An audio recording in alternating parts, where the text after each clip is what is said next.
Takarub ilallah, memposisikan diri kita sebagai hamba Allah, tentunya dengan cara selalu memperbaiki diri kita, tentunya dengan berjamaah saling nasihat menasihati. Mudah-mudahan menjadi wasilah kita, apa yang kita lakukan, apa yang kita kerjakan menjadi ridha Allah Subhanahu wa taala. Amin Allahumma amin. Salawat salam kita aturkan kepada Nabi besar Muhammad sallallahu alaihi wasallam. Mudah-mudahan kita dikuatkan oleh Allah untuk selalu beriktibar meneladani segala apa yang Rasulullah lakukan, baik urusan ibadah, urusan rumah tangga, urusan apa saja. Mudah-mudahan akan menjadi suatu amal yang Allah cintai, sehingga telah kita mendapatkan syafaat yang agung dari Nabi Muhammad SAW. Untuk pertemuan ini insya Allah akan berlanjut ke pasal 3. Pasal 2 kemarin tentang tajrid ya, yang intinya bagaimana kita sebagai seorang hamba Allah ingin mencari makom yang lebih tinggi lagi di hadapan Allah dengan selalu memperbaiki amal. Namun tetap kita sebagai manusia yang berpijak di bumi ini tidak bisa meninggalkan sebab, karena kita hidup di alam sebab akibat. Kita ditetapkan oleh Allah di muka bumi, berarti ada sesuatu yang harus dilakukan, yaitu melaksanakan urusan dunia, itu pun tidak lepas dari urusan di akhirat. Pada kesempatan yang baik ini, yaitu kalimat hikmah dari Syekh Athaillah untuk kepada para murid, kepada para hamba yang selalu berupaya sekeras tenaga untuk mewujudkan makom kita lebih dekat kepada Allah lagi. Jangan sampai usia kita bertambah, justru sebaliknya kita semakin jauh dari Allah Subhanahu wa taala. Itu ciri-ciri dari su'ul khotimah. Kemudian kita dengan tambah umur, tambah usia, tentunya tambah banyak persoalan hidup, namun tetap Allah adalah tujuan. Yang lain sekedar sarana, keluarga sarana, kerjaan sarana, berkumpul juga sarana, kesibukan apapun itu hakikatnya sarana. Maka sidana kita adalah Allah Subhanahu wa taala. Bagaimana kita diberi potensi sejak saat di kandungan, kita sudah berdoa diri kepada Allah, maka dalam doa nama dulu guna, Tuhanku ada yang mencari, anta maksuduna, engkau adalah tujuan kami. Maka hal-hal itu sebenarnya menyadarkan hati kita untuk selalu berpegang teguh kepada semangat untuk takarub kepada Allah, karena takarub menjadi wasilah bagaimana Allah meridhoi amal kita. Namun pada pasal ketiga ini, bisa nggak terdengar ya suaranya? Insya Allah pasal ini, pasal yang ketiga, yaitu tentang memberikan sebuah pemahaman ya, untuk kepada muqarrabin, orang yang selalu ingin dekat kepada Allah, yaitu untuk kaitan dengan al-himmah. Kemarin sudah saya singgung, himmah adalah keinginan kuat untuk menuju Allah. Keinginan kuat untuk menuju Allah, kita untuk selalu dekat. Itu namanya himmah. Lawannya adalah nafsu. Keinginan yang kuat tetapi bukan selain kepada Allah, itu namanya nafsu. Di sini maksudnya adalah berbunyi sawabikul himami la tahruqu aswarul aqdar. Himmah atau keinginan yang kuat yang selalu bergelora, sabik ya fastabikul khairat, artinya bersegera cepat-cepat al-himami, menuju kepada himmah, la tahruqu aswarul aqdam, tidak mampu menggoyangkan tabir takdir Allah. Maksudnya apa? Kadang seorang yang baru masuk ke wilayah tasawuf, orang yang baru masuk ke wilayah hidup, ingin mensucikan diri kepada Allah dengan suluk-suluk tertentu atau diri tertentu, kadang dalam batinnya ada sebuah gejolak, ingin seperti gurunya, ingin seperti mursyid itu hal yang lumrah. Namun dalam hal ini la tahruku aswarul aqdar, yaitu apa? Keinginan yang tinggi, giroh yang kuat dalam meningkatkan amal ibadah kepada Allah itu tidak akan mampu menembus takdir Allah. Maksudnya apa? Walaupun kita ingin memperbaiki diri kita di sisi Allah dengan sekuat tenaga, kalau Allah belum menakdirkan, bahasa gampangnya, Allah belum menakdirkan mencapai makam yang lebih mulia, ya semuanya tidak akan didapat. Ini mengandung mana apa? Ini tentunya bukan perkara urusan ibadah saja, tetapi urusan dunia juga. Sebagaimana Allah firmankan dalam surat Al-Insan ayat 30, wa ma tasa'una illa ayasa Allah innallaha kana aliman hakima. Kamu tidak menghendaki sesuatu kecuali apabila dikehendaki oleh Allah, karena sesungguhnya Allah Maha mengetahui lagi Maha bijaksana. Boleh kita contoh saat ini dengan sekuat tenaga kepengen hajat umroh, atau kita kepengen memperbaiki diri kita dengan takarub kepada Allah, dengan zikir malam-malam dan lain sebagainya. Tapi kalau Allah belum menakdirkan, usaha sekeras apapun tidak akan tercapai, tidak akan menggoyahkan ketetapan Allah yang telah ditetapkan sejak zaman azali. Nah terus bagaimana? Nah karena kita tidak tahu takdir Allah kita mau jadi apa, yang penting ada posisi manusia yang diberikan oleh Allah, ini khususnya kepada ahli sunnah wal jamaah, yaitu posisi ikhtiar, posisi ikhtiar atau berusaha semampunya, sekuat tenaga boleh, tapi bukan merupakan suatu yang menjadi kepastian itu berhasil.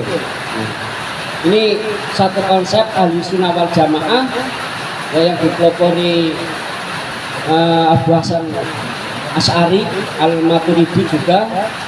Ini bahwa kewajiban manusia untuk apa yang ingin kita capai, baik urusan ibadah, urusan dunia dan lain sebagainya, ikhtiar itu suatu kewajiban. Beda dengan Khawarij sudah agamanya Pak, terus ikhtiar ya ikhtiar, tapi tidak harus begini, ya semampunya. Alasannya apa? Kalau Allah menakdirkan kita kaya ya kaya, kalau Allah menakdirkan kita menempati makam tertentu ya tertentu. Tapi menurut konsep ahli sunnah tidak boleh begitu, harus ada ikhtiar.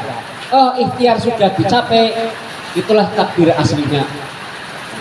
Oh ikhtiar dimaksimalkan urusan apa saja kok hasilnya tidak ada, itulah yang terbaik yang telah ditetapkan oleh Allah sejak zaman azali. Ini tentunya dalam urusan dunia pun itu. Ini hikmah ini, kalimat ini upaya dalam rangka apa? Upaya kita hidup tenang. Karena apa? Segala sesuatu Allah menetapkan yang terbaik buat kita. Maka dalam kalimat lain yang diutarakan Al-Hikam, barang siapa orang beriman mengakui ketetapan Allah adalah ketetapan Allah, maka sebaliknya menerima sesuatu yang tidak diinginkan. Maksudnya apa? Kalau kita umpamanya kita berikhtiar, Pak Slamet berikhtiar ingin memperoleh jabatan tertentu, umpamanya lobby sudah berkali-kali, umpamanya bayar uang sudah ada, gampangnya sudah bayar, tapi ternyata gagal, dikalahkan orang lain mungkin yang lebih uangnya banyak, atau sebenarnya hakikatnya apa? Kalau dia beriman berarti dia menerima itu dengan lapang dada, ikhlas sebagai ketetapan Allah, bukan menyalahkan orang lain yang duitnya lebih banyak atau yang lebihnya lebih pintar. Kalau masih menyalahkan orang lain, gara-gara itu berarti hakikatnya apa? Belum menerima takdir Allah. Ini yang harus kita yakini. Nah, kita kan kadang sering kalau kita gagal menyalahkan orang lain. Makanya kita ekonomi kita gagal, nyalakan istri, nyalakan anak, nyalakan teman kerja dan lain sebagainya. Berarti hakikatnya itu apa? Dia tidak menerima takdir Allah. Ya. Begitupun dalam masalah ibadah, kaitannya peningkatan ketakwaan kita kepada Allah. Nah ini sawabikul himam, walaupun kalian bersekeras tenaga untuk mencapai cita-cita yang tinggi kepada Allah, la tahruku, tidak akan mampu mengoyak aswarul akdar, tabir tabir itu ya penghalang untuk menembus ketetapan Allah yang seperti apa, itu nggak bisa dilewati tabir itu, kecuali kalau memang takdir Allah akan membukakan sesuatu itu sehingga hasil seseorang sesuai harapan. Maka boleh kita dalam kaidah manjada wajada, boleh, tetapi manjada wajada itu harus kita kembali kepada Allah, bahwa la haula wala quwata illa billah.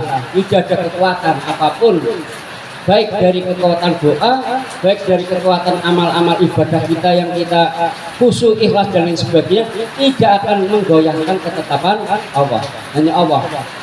Maka kita sebagai orang yang selalu ingin menjadi orang sidikin, muqarrabin, ya tentunya ini menjadi sebuah pemahaman yang kuat pada hati kita, sehingga kita tidak akan menemukan kecewaan. Sebab orang yang hakikat percaya kepada takdir Allah, manakala yang kita inginkan tidak didapati, berarti kita harus menerima apa yang menjadi begalan.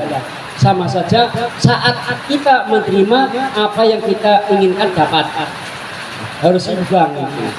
Kalau kita ditakdirkan ingin jabatan tertentu, ya, kalau kita tidak ridho sama orang lain, sama yang lain, itu hakikatnya tidak menerima takdir Allah.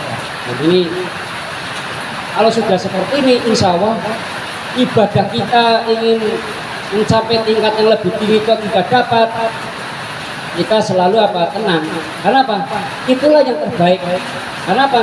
Segala ketetapan Allah, takdir Allah yang menimpa pada diri kita itu hakikatnya baik semua. Mengapa kok ada istilah takdir baik dan jelek? Itu hanya persepsi manusia. Semua ketetapan Allah itu baik semua.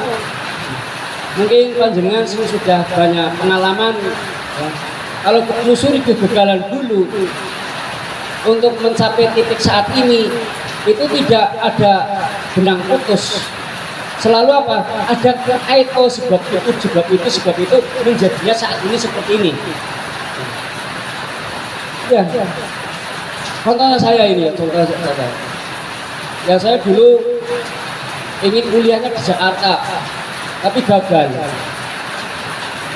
Mungkin kalau saya diterima di Jakarta, dapat kerjaan di Jakarta, mungkin saya tidak dapat isi di Pemalang, tidak ketemu dengan panjenengan. Tidak, macam-macam muter, akhirnya serba indah. Jadi ya, itu hakikatnya itulah skenario Allah. Ya. Apapun segala yang Allah tetapkan, baik urusan dunia, urusan ibadah, apakah kaitannya hal ini, berarti kaitannya dengan dunia ketasawufan, ingin lebih dekat, ini biasanya godaan berat kan. Di kalangan ahli tasawuf, memang di sana bagi orang yang selalu mengejar Allah, mengejar makam Allah, maksudnya dekat sama Allah, itu di sana banyak kenikmatan yang menjadikan lupa kepada Allah. Apa itu? Ya hal-hal yang kenikmatan yang tidak bisa didapatkan oleh orang umum. Kadang orang punya cita-cita, dulunya cita seperti ini, ingin seperti itu.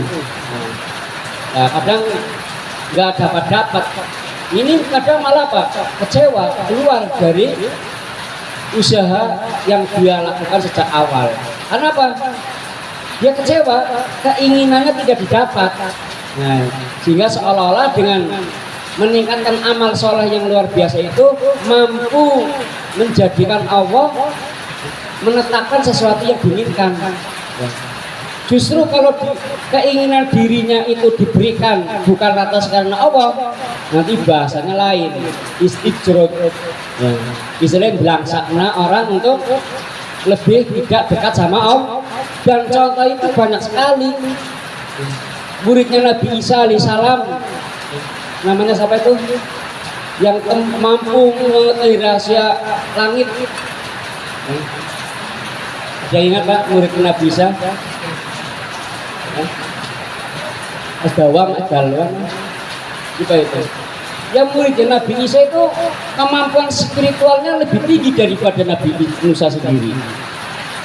Nabi Musa syariatnya lebih dalam, tapi urusan kemarifatan itu lebih tinggi muridnya. Sehingga dia diutus oleh Allah, diutus oleh Nabi Musa untuk berdakwah ke kerajaan. Namun yang terjadi apa? Yaitu godaan dunia. Syariatnya belum kuat. Kalau benar syariatnya belum kuat, tetapi apa? Sudah dalam sekali dalam dunia tasawufan dan diberi oleh Allah. Dengan diberikan apa yang ia inginkan, bukan justru semakin dekat kepada Allah, tapi justru semakin meninggalkan Allah. Di saat dia jauh dari Allah, keistimewaan yang ia dapatkan hilang semua. Berarti apa? Allah menginginkan apa yang diinginkan Nabi Musa itu bukan akan menjadi lebih baik, justru semakin menjauh kepada Allah. Maka apapun, baik urusan dunia, urusan akhirat, ya kita bisanya hanya berdoa dan kita tidak boleh mengatur Allah. Seperti ngatur Allah, ya Allah, kok begini sih ya Allah, mengapa saya nggak dikabulkan? Berarti kan menunjukkan seolah-olah Allah itu bodoh, seolah-olah Allah harus mengikuti dirinya sendiri. Kalau orang dunia tasawuf itu nggak boleh, itu Allah mau mengatur Allah hanya untuk urusan diri sendiri. Ini yang perlu kita renungkan bersama. Nah, kita kadang berdoa tidak dikabulkan, malah mengapa ya Allah, mengapa aku tidak dikabulkan? Mengapa berarti kan mempertanyakan kemampuan Allah. Ini tidak boleh. Justru apa yang terjadi sebagaimana saya katakan, kalau iman kepada ketetapan Allah berarti menerima sebaliknya, menerima kegagalan dengan lapang dada, sebagaimana di dalam surat apa tadi? Al-Insan ayat 30. Tidak ada yang mampu ya, menggoyahkan ketetapan Allah. Ini asal pada malam ini tentang itu ya. Ini menjadi apa saja, kita mungkin kaitannya dengan anak, sekuat tenaga, menyekolahkan, mengajikan dan lain sebagainya, ya kita pasrahkan saja. Kenapa? Hanya Allah yang tahu. Hasilnya tidak maksimal, itu yang terbaik. Banyak cerita kasus nyata ya. Seorang anak di satu keluarga paling bodoh dewek ya. Bapaknya seorang dokter, profesor, dosen ya. Melihat anaknya yang satu kok gagal, apa maksudnya ya bukan gagal ya. Gagal kan persepsi saja ya. Yang dua cerdas-cerdas sekolah sampai luar negeri ia layani, tapi yang anak yang pertama, dah kamu nggak usah kuliah jauh-jauh, cukup SMA saja cukup saja. Apa yang terjadi? Ya, karena Allah memiliki rahasia.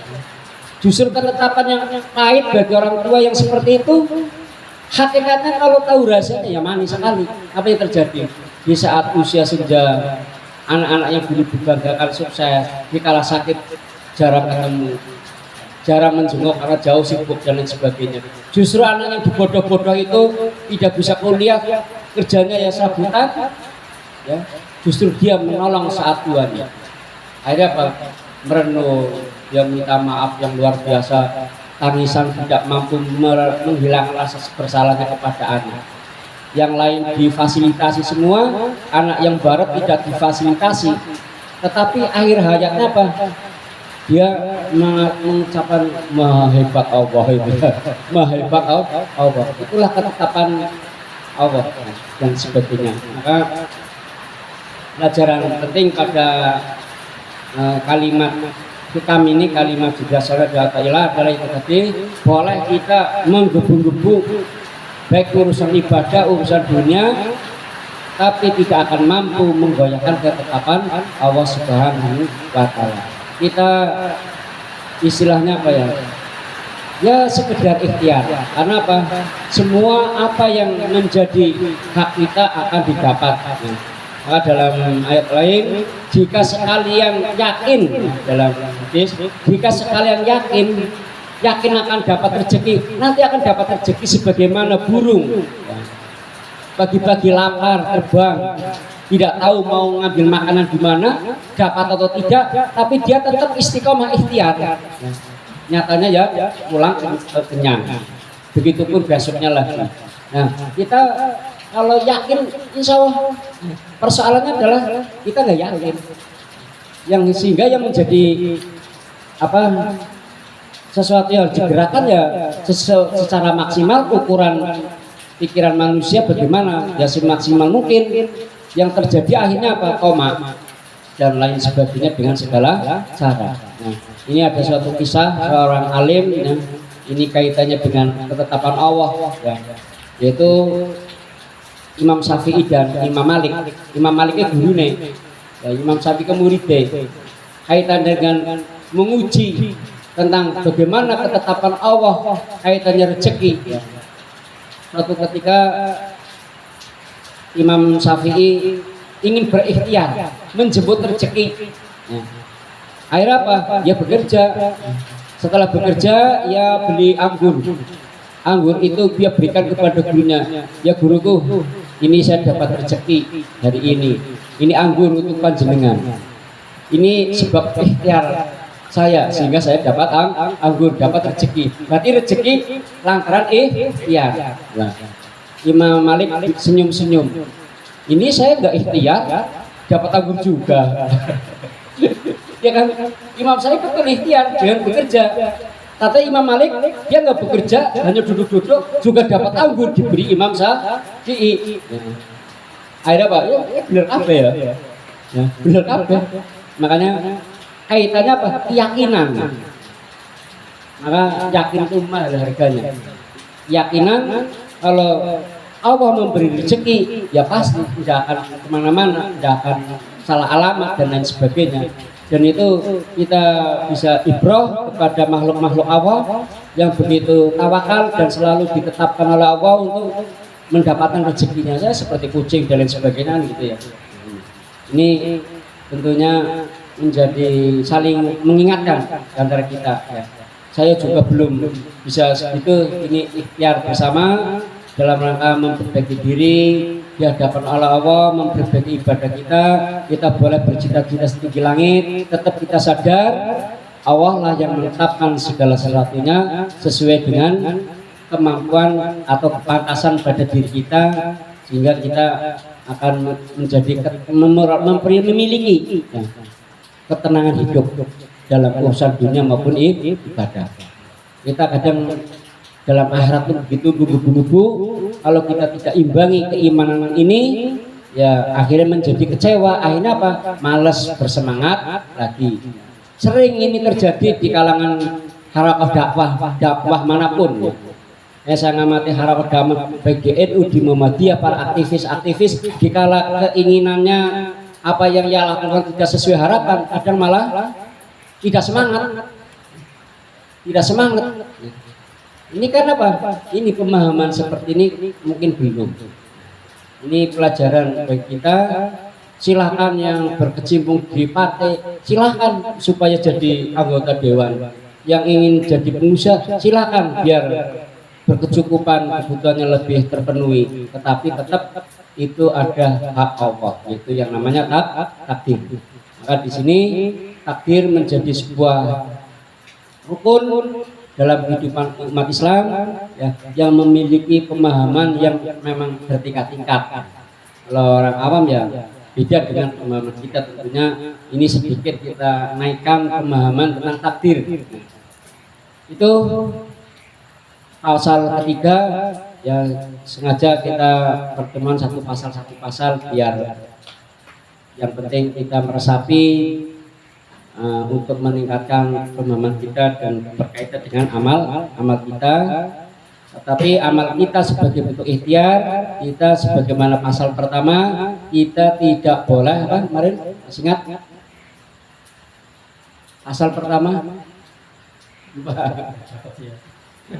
ini nyatet tapi lupa ya. Iya. Ikhtiar kita, amal ibadah kita apapun baik urusan dunia maupun akhirat tidak bisa dicagakan. Cagakannya Indonesia apa? Dicagakan apa? Diandalkan untuk mendapatkan surga, untuk mendapatkan ridho Allah. Itu hanya sebab saja. Amal ibadah itu hanya sebab. Sebab apa? Ya sebab ridhone Gusti Allah. Berarti yang penting kita apa? Memaksimalkan, menyempurnakan ikhtiar kita, amal kita biar Allah ridho. Itu pasal pertama, ini selalu keterkaitan dengan pasal pertama dan pasal kedua tidak bisa terlepas, terpisah-pisah. Itu untuk sementara. Pasal 3 tentang takdir Allah ya tidak bisa ditembus, tidak bisa dikoyahkan dengan amal ibadah kita dan lain sebagainya. Tapi kalau memang takdirnya amal biasa-biasa saja mampu menembus, dan itu contoh banyak. Orang baru mu'alaf ya, tapi tingkatan ma'rifatnya langsung tinggi, kan ada itu ya. Dan itu pada zaman Rasul juga banyak. Belum sholat ya, langsung masuk surga, kan ada ya. Dia tujuannya mencari saudaranya yang ikut terbawa Rasulullah beriman. Tujuannya nyari saudaranya. Tapi begitu nyari umat Islam sedang perang, dia tergerak spontanitas ingin bantu umat Islam berperang. Dan iman kepada Allah, gugur langsung. Gugur langsung. Kan gampangnya ikhtiar, amalnya belum banyak, tapi oleh Allah tinggikan sekali kan. Nah, kita kadang cita-cita banyak, sudah maksimal mungkin dari kecil ngaji, jadi sudah dewasa jadi ulama, tapi akhir hayatnya tidak sesuai dengan amalnya. Maka asal pertama kita sebagai orang beriman jangan menakdirkan, membanggakan amal ibadah kita, karena tidak ada jaminan. Pada kajian ini mari kita meningkatkan. Kita malah kalau kita merasa baik malah jadi syirik. Syirik apa itu? Syirik hawa nafsu ya. Syirik itu bagian syirik kalau kita, karena apa? Amal itu makhluk ya. Amal ibadah itu makhluk.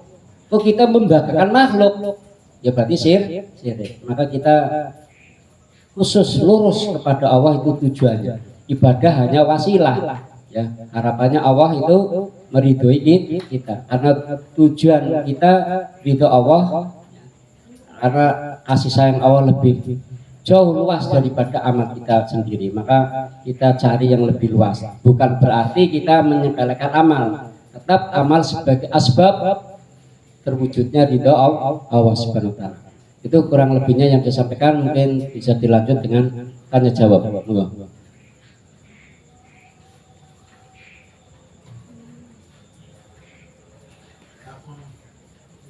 Pak mau tanya Pak. Ya, itu katanya takdir bisa dirubah dengan doa, itu gimana Pak Ustadz? Takdir ya, dalam ilmu tauhid itu ada dua macam ya, mubrom dan mu'allaq. Mu'allaq itu kaitannya ada keterkaitan dengan usaha kita. Hakikat takdir kan kita tidak tahu Pak. Hakikat takdir kita tidak tahu, tahunya kapan akhir dari sebuah ikhtiar. Sehingga di sini ulama memberikan beberapa bagian ya. Ada takdir mu'allaq yang terkait dengan amal kita. Contoh, kita ditakdirkan menjadi seorang alim. Walaupun menjadi seorang alim bagi Allah, kalau Allah menghendaki itu bisa instan. Dan itu contohnya banyak. Ada seorang zaman dulu, zaman tabi'in itu ya, ada seorang dari keluarga Rasulullah miskin sekali. Hari itu sampai saja tidak bisa makan.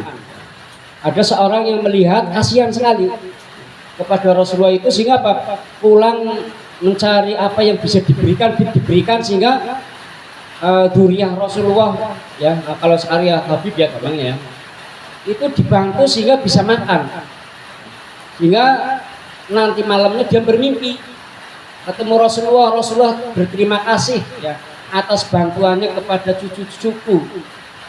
Apa yang terjadi? Rasulullah istilah apa ya? Gamoni, apa istilah gamoni ya? Nah, setelah bangun apa? Dia bisa hafal kitab semua di kepala. Padahal udah pernah ngaji gitu. Itu bahasanya ilmu laduni lah istilahnya ya. Tanpa belajar pun bisa. Berarti itu takdir Allah melalui seperti itu. Nah, kaitan secara umum, ya, orang yang ingin jadi alim dia belajar dulu. Ya. Berarti ikhtiar. Kalau belajar semangat, nanti bisa jadi orang alim. Berarti apa? Ini bukan merubah sebenarnya. Memang takdirnya alim gitu loh. Bukan takdirnya tidak alim. Ya. Ini hanya untuk membedakan ya, orang awam kaitannya apa dengan semangat. Ya. Semangat berusaha, karena Islam memang tidak mengajarkan untuk pasrah ya. Islam mengajarkan untuk bangkit, jihad. Jihad kan artinya luas. Ya, jihad dalam mencari rezeki, jihad dalam mencari ilmu, itu jihad. Intinya apa? Islam mengajarkan untuk bangkit, semangat berjuang gitu. Karena Islam adalah perjuangan ya. Maka untuk memudahkan orang awam aja, takdir bisa dirubah. Nah, kita nggak tahu, mau bilang tak rubah. Memangnya sudah tahu takdir kita. Itu hanya pemahaman yang mudah dicerna untuk orang awam. Maka para ulama ahli tauhid membagi dua, takdir yang bisa dirubah yaitu dengan ikhtiar. Ya. Padahal kita tidak tahu takdirnya ya Pak ya. Kalau kita belajar banyak atau kita cari bekerja keras jadi kaya, bukannya miskin dirubah takdirnya oleh ikhtiar, tapi memang Allah meletakkan seperti itu ya. Tapi untuk bahasa orang awam, kalau ingin kaya ya bekerja keras, sehingga apa? Dengan bekerja keras tidak jadi miskin, jadi kaya. Hakikatnya enggak. Hakikatnya kalau takdirnya kaya walaupun tidak kerja bisa kaya. Banyak contoh. Siti sama ini ibunya Nabi Musa, Maryam ya. Ini Siti Maryam. Ini yang Maryam. Nabi Isa. Dia Siti Maryam. Dia lapar, datang sendiri dari langit.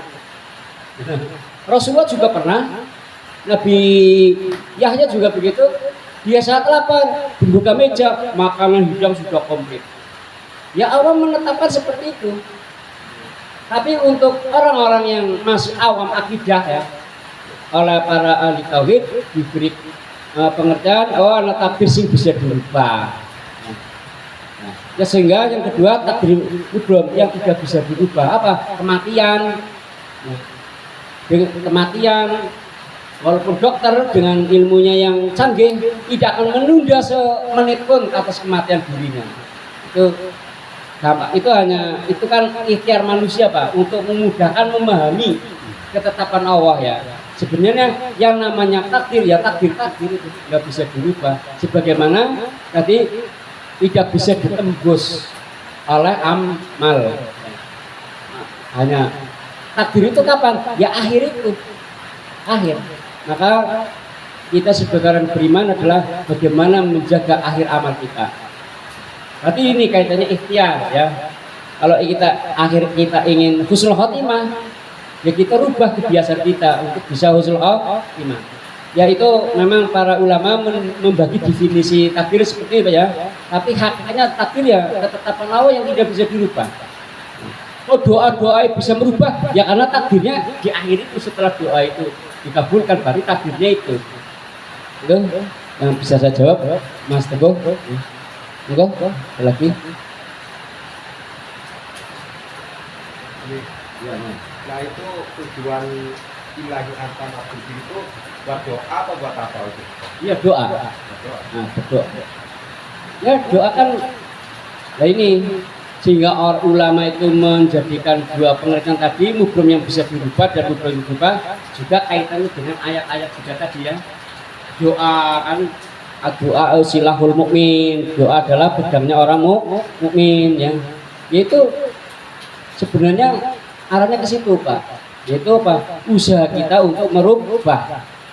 Hakikat kan yang namanya takdir, ya takdir ketetapan Allah. Untuk mengikuti ketetapan Allah ya di akhir bukan di awal. Yaitu doa Pak, supaya ya kenapa? Ya doakan perintah Allah ya. Doakan perintah Allah ya. Umul ibadah, doakan umul ibadah.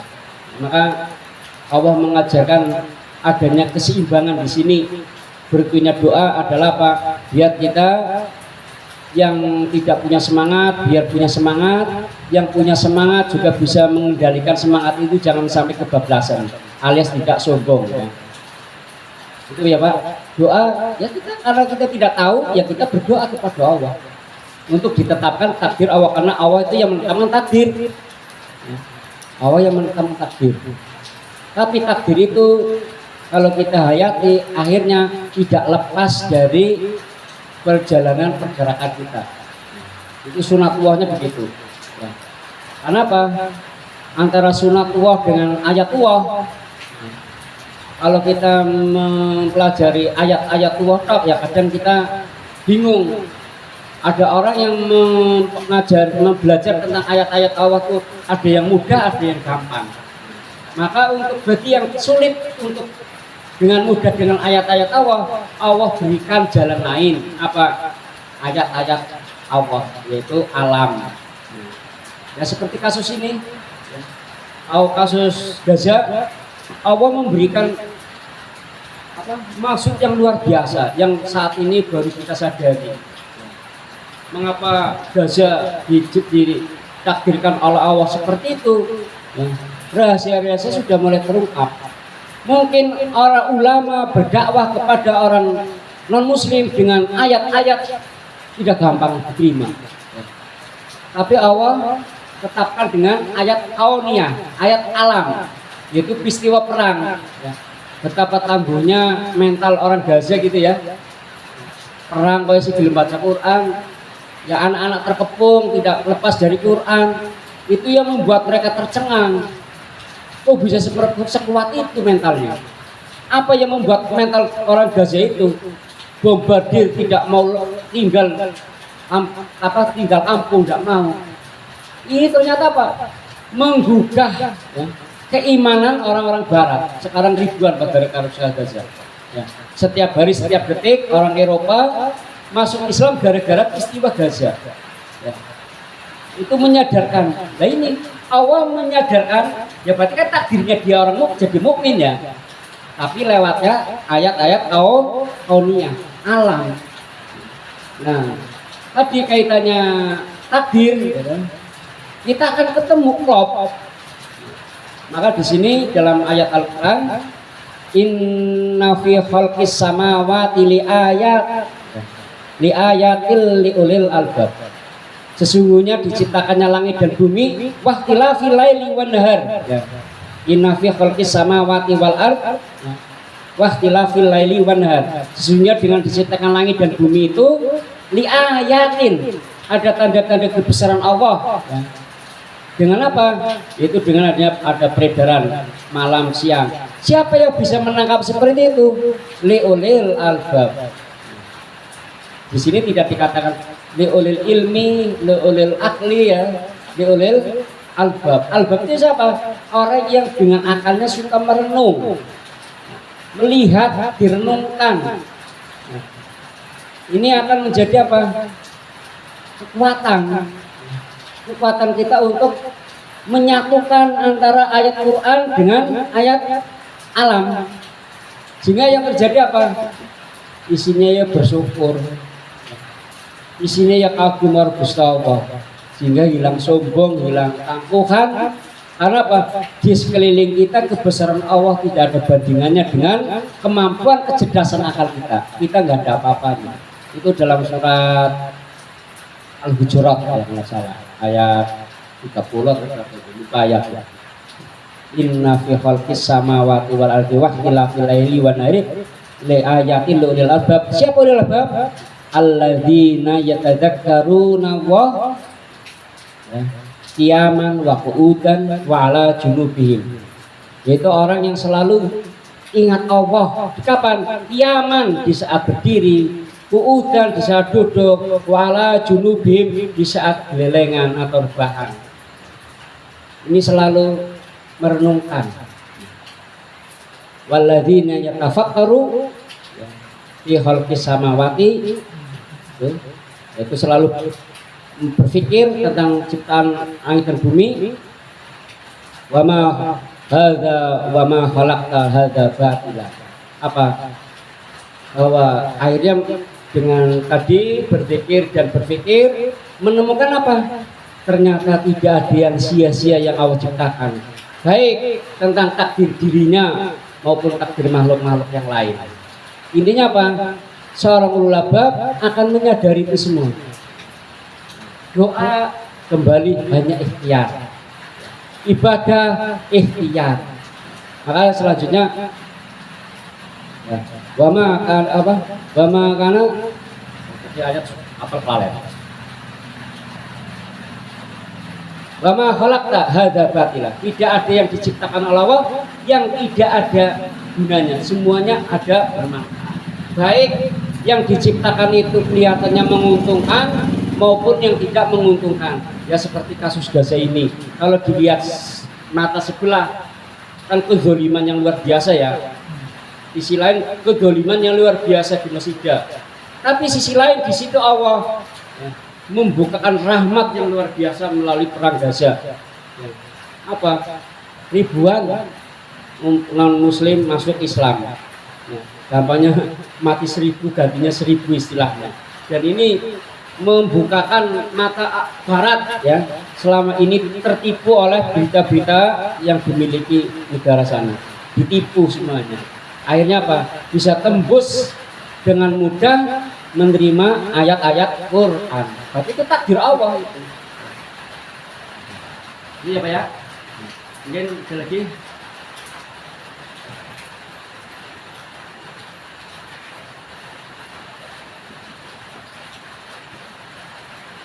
Sambil di anu Pak, seadanya. Udah habis Pak, selamat Pak. Usahakan Pak. Ya, banyak Pak. Yang ngomong. Nah ini kan tadi kita udah ikhtiar ya, udah berusaha semaksimal mungkin. Terus tadi apa? Kita pengennya A, terus berikhtiar sekuat tenaga dan seterusnya. Nah kan kita dapatnya orang B orang C, malah ikhlas sama ngatur men. Itu kan kalau kita sudah mencari ya nggak apa-apa lah kayak gitu sudah terima. Tapi gimana dengan amalan kita, untuk doa kita dan sebagainya, nasibnya kemana? Apakah sia-sia juga? Atau karena juga ada beberapa hadis yang menyampaikan bahwa ketika manusia diciptakan itu kan sudah tentukan takdirnya ya, jodohnya, rezekinya, yang baik, umurnya yang baik dan sebagainya. Terus kalau nggak salah di akhir hadis itu dia tadi ditanyakan oleh teman kita itu bisa dirubah dalam arti dengan ikhtiar gitu. Jadi kan seakan-akan kalau dilihat ini muter-muter kayak gitu. Itu mungkin. Terima kasih. Terima kasih. Ya kadang memang seolah-olah antara hadis dari itu seolah-olah bertolak belakang. Tapi hakikatnya tidak sebenarnya kalau kita pemahamannya utuh ya. Dalam ini Allah berfirman, sebelum ini saya terangkan dulu kaitannya ikhtiar. Terus ikhtiar amal itu gunanya untuk apa? Gunanya pertama untuk ditinjau dari ilmu syariat, kita bentuk ketaatan. Itu manfaatnya bentuk ketaatan kita kepada Allah. Sehingga apa? Kita tidak menemukan beban apa sebagai pembangkang. Ini tataran syariat ya. Karena Islam kan berlapis-lapis tingkatan itu ya. Syariat, marifat, hakikat gitu kan ya. Tapi hakikatnya menyatu, tidak bisa terpisah. Nah, apa gunanya amal kalau kita hasilnya seperti ini? amal itu adalah bentuk ketaatan kita kaitannya dengan perintah-perintah Allah. Kaitannya dengan ikhtiar duniawiyah itu apa kaitannya? Ya menggugurkan kewajiban kita sebagai apa? Khalifatullah. Kita ingin jadi bupati namanya. Kita kan memang dituntut untuk jadi bupati. Ya karena Allah memberi nas. Wa idz qala lil malaikati ya kan? Bukan itu. Wa idz qala rabbuka lil malaikati inni ja'ilun fil ardi khalifah. Bahwa manusia itu ditetapkan Allah jadi khalifah, wajib itu menerima khalifah sesuai tentunya dengan kemampuan. Ya. Anak khalifah tingkat keluarga, anak khalifah tingkat kecamatan, anak khalifah tingkat seterusnya, terus ED, macam-macam. Nah kita dalam rangka apa? Menggugurkan kewajiban kita sebagai khalifah. Jika kita kelak apa? Ada jawaban manakala, kamu nggak mampu, mengapa kamu nggak mimpin uang Pemalang? Saya sudah berikhtiar ya Allah, hanya engkau tidak memudahkan, gitu kan? Berarti kan selesai gitu ya. Kita berarti tidak sia-sia Pak. Itu pertama. Kaitannya ibadah, ikhtiar ibadah, kaitannya apa? Insya Allah kalau kita ikhtiar amal kita dilakukan dengan ihsan, itu hakikatnya untuk apa? Biar Allah mencurahkan rahmat kita atau ridho kita. Walaupun keinginan kita di dunia itu tidak tercapai, itu adalah memang yang terbaik sebagaimana dalam surah Al-Baqarah ayatnya kelalen ya. Wa asa an tukrihu say'a wa huwa khairul lakum. Wa asa an tuhibbu say'a wa huwa syarrul lakum. Orang mengira, ini kaitannya dengan perintah perang sebenarnya ini.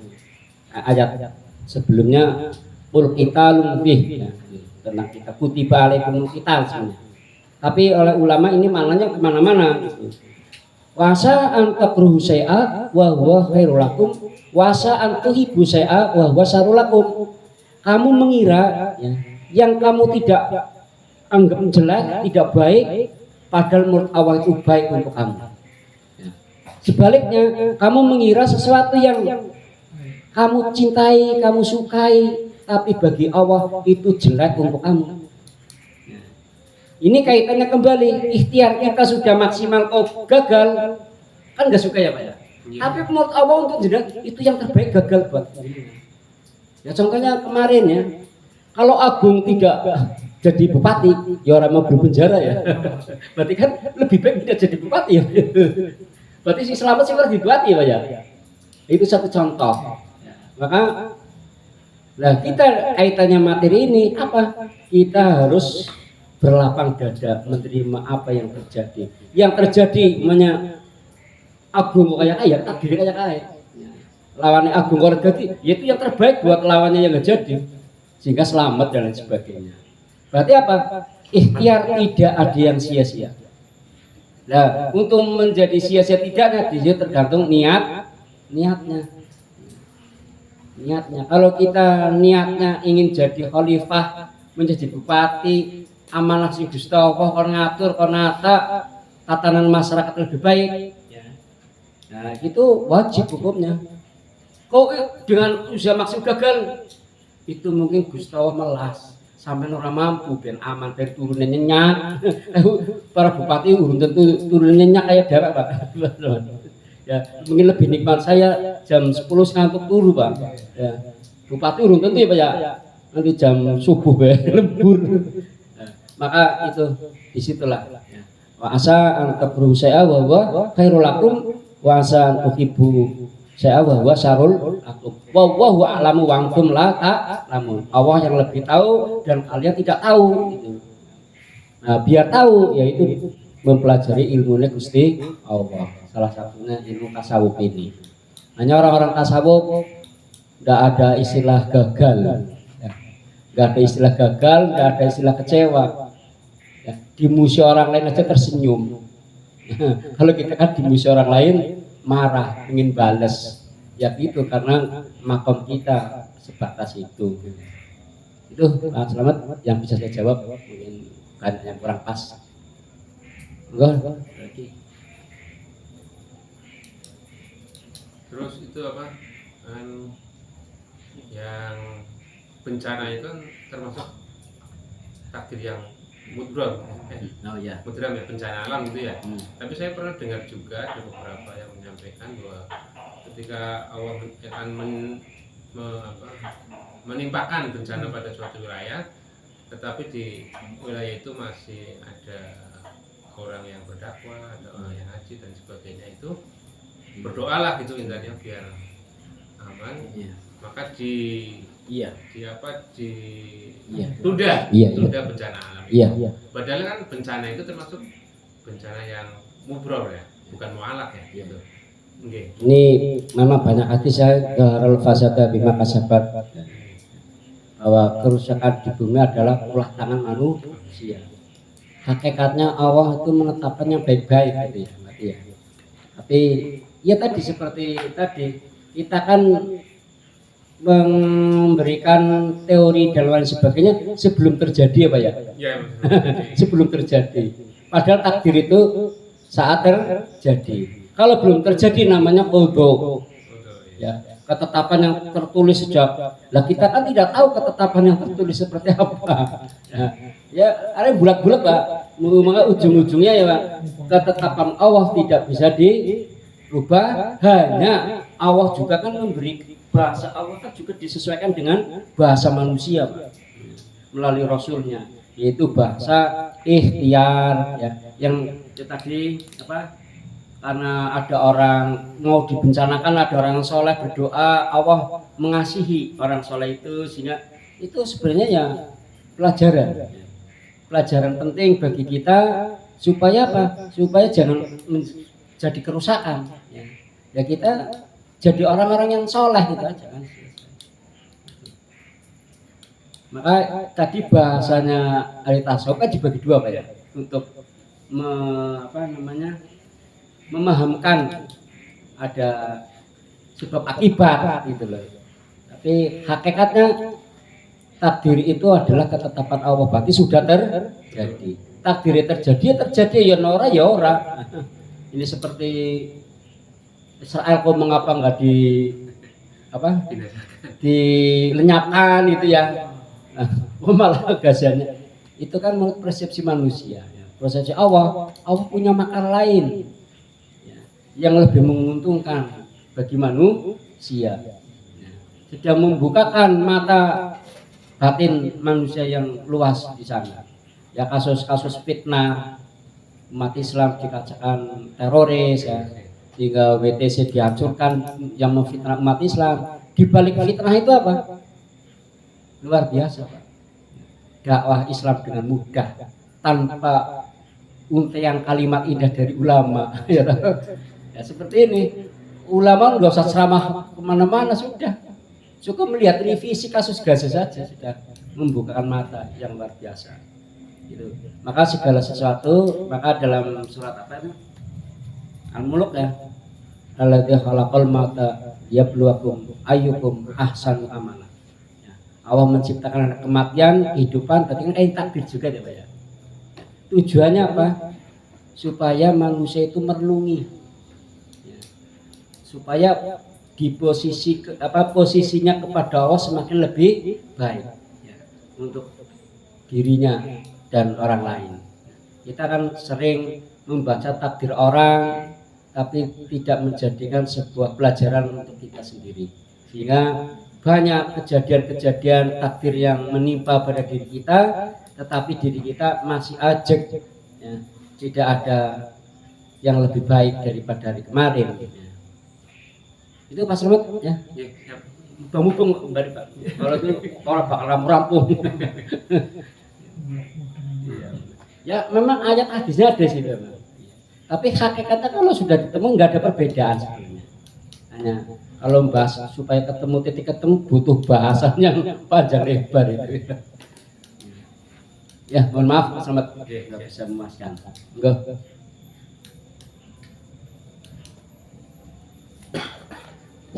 Cukup. Lagi gua. Kalau cukup, saya mohon maaf yang sebesar-besarnya apabila ada yang salah. Pas ya. Itu saya juga dalam tahap belajar bersama-sama ya. Kalau ada yang benar, saya hanya nukil pendapat ulama dan nukil hadis dan ayat Quran saja. Saya hanya nukil saja. Kurang lebihnya mohon maaf. Wabillahi taufiq wal hidayah. Wassalamualaikum warahmatullahi wabarakatuh. Waalaikumsalam.